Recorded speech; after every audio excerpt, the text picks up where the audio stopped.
For years, Washington has told one simple story. Donald Trump commands, Republicans obey, an iron grip. Total control, no resistance, but power in a democracy does not usually collapse overnight. It erodes slowly, quietly. Then, one day, it becomes visible. This week, that moment arrived. Not a rebellion, not a dramatic showdown, but something far more revealing. Hesitation, defiance from inside Trump's own party. In a single day, a Republican-led Congress handed Donald Trump two defeats, one on healthcare, one on war powers. Neither vote immediately changes policy. Neither topples a presidency, but both expose something deeper, a crack in the myth of absolute control. Because in politics, power is not measured only by what becomes law. It is measured by what lawmakers are suddenly willing to challenge. If you want to understand where American power is shifting and why these small votes matter more than they appear, stay with me. And if this kind of clear system-level analysis helps you see politics differently, engage with it, that's how ideas travel. Now, let me show you what really happened. The story begins with a belief many people accept without question, that Donald Trump controls the Republican Party completely, that when he speaks, Congress listens, that fear, loyalty, and party discipline do the rest. This belief did not come from nowhere. Trump reshaped the GOP. He punished dissent. He rewarded obedience. For years, the pattern held. But power like this is never permanent. It depends on incentives, on timing, on elections. What happened this week was not about ideology. It was about survival. In the House, Republicans faced a choice: let healthcare subsidies expire, or break ranks to protect coverage voters care about. 17 chose to defect. In the Senate, the choice was even sharper: support a president's military escalation, or defend Congress's constitutional authority over war. 5 Republicans crossed that line. These were not accidents. They were signals. Signals that loyalty is being recalculated and that Trump's leverage is no longer absolute. To understand why this is happening now, we need to look backward at how this system was built and why it is starting to strain. To understand this moment, we have to step back, away from today's votes, away from today's personalities. Power in Washington moves in cycles, not straight lines. At the start of a presidency, fear dominates. Lawmakers fall in line. They wait. They calculate. Trump's return to power followed this pattern. Early loyalty was strong. Opposition was risky. Silence was safer. But time changes incentives, especially in Congress. As elections approach, power shifts. Presidents think about legacy. Lawmakers think about survival. The closer members get to facing voters, the less willing they are to absorb political damage for someone else. Healthcare is one of those risks. So is war. Letting insurance subsidies expire creates visible pain. Families feel it. Voters remember it. Military escalation without clear authorization raises a different alarm about constitutional authority, about accountability, about history repeating itself. These pressures build slowly. Then they surface all at once. What we saw this week was not sudden courage. It was accumulated pressure finding an outlet. And once that pressure breaks through, it rarely stops with a single vote. Next, we need to look at the first flashpoint. The moment this tension became impossible to ignore, the first flashpoint came quietly, but its meaning was loud. In the House, a procedural tool rarely makes headlines: a discharge petition. Usually symbolic, usually ignored. This time, it worked. A democratic effort to revive and extend Affordable Care Act subsidies reached the floor and passed. 230 to 190. 17 Republicans crossed over, not because they suddenly embraced Democratic health policy. But because the subsidies had expired and voters were already feeling it, higher premiums, lost coverage, anger with no patience for procedural excuses. This was not rebellion. It was risk management. Republicans saw the calendar. They saw the midterms approaching. And they saw a policy that was politically indefensible. The White House did not want this vote, but Congress allowed it anyway. That is the key point. When lawmakers begin acting preemptively before pressure explodes, power has already shifted. The bill now moves to the Senate. Its future is uncertain, but the signal was sent, and if you're following this closely, pause for a moment, because moments like this are easy to miss and easy to underestimate. What came next was louder, more dramatic, and far more personal for the president. The second moment revealed something deeper. Not policy anxiety, but constitutional tension. In the Senate, the issue was not healthcare. It was war. And who gets to decide it? A bipartisan war powers resolution moved forward. Its purpose was clear: to limit U.S. military involvement in Venezuela without congressional authorization. This was not symbolic theater. It challenged the core of presidential power. For months, similar efforts had failed. Party loyalty held. Fear held. This time, it did not. 5 Republican senators voted with Democrats, not radicals, not outsiders, veterans of the institution. They advanced a resolution telling the president, you do not act alone. The vote was narrow, 52 to 47. But its meaning was wide, because once Congress reasserts itself on war, it reopens a door. Presidents prefer closed. Trump reacted instantly. Publicly, angrily, he attacked the Republicans who defied him, named them, declared they should never be elected again. That response mattered. It confirmed the shift: a president still powerful, but no longer unquestioned.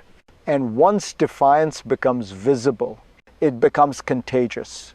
Now we need to step away from the votes themselves and look at the hidden machinery underneath, the system that makes moments like this possible. What we are really watching is not a clash of personalities. It is a clash of incentives. Trump's power has always rested on fear. Fear of primaries, fear of public attacks, fear of political exile. For a long time, that fear worked. But fear only functions when the threat is greater than the risk of defiance. And that balance is changing. As elections approach, the danger shifts. The real threat is no longer the White House. It is voters.